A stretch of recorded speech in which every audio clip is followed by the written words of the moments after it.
BlackRock is much more intimately involved with Ripple than what's publicly available for people to understand. BlackRock was tapped and pulled in, I think, by the U.S. government to repackage the debt and punt the football and come up with a solution to be able to rebalance the debt. And tokenization of all of the economy does that. And the reason for that is you get a positive flywheel going. So if you have a bearer asset that you could draw debt against to be able to purchase assets, to move them on chain, that then added more volume and value to a network that caused the asset that you drew debt against to appreciate, you just continue to roll that, right?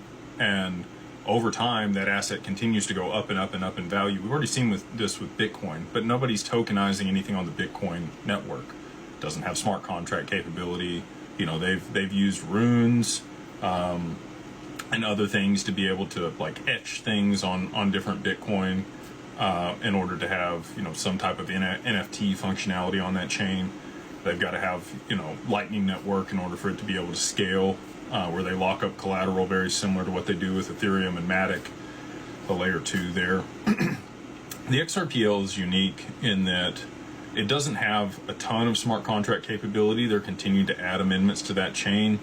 We know that it's possible to have, you know, high levels of TPS and lightweight smart contracts because we've already seen Soraband smart contracts put on chain on Hyperledger, which was an exact replica of the XRPL, except, you know, the initial account isn't black holed, and they, you know, burned 50 billion of the initial supply, so it has half the total supply, but it has very similar characteristics to the XRPL.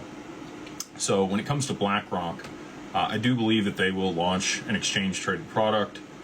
We saw in November of 2023, they filed a BlackRock ETF iShares XRP Trust in Delaware. I really do believe it was BlackRock that filed that. For somebody to fake that, the people that had to sign that document and notarize it, and it just struck me oddly that would even be possible. But they swept that under the rug, and now they have filed an A8 for their BlackRock ETF trust, which is just ambiguous. You don't know what's in it until they file their S1.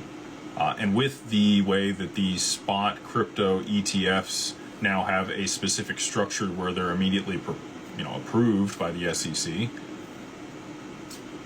they could launch that at any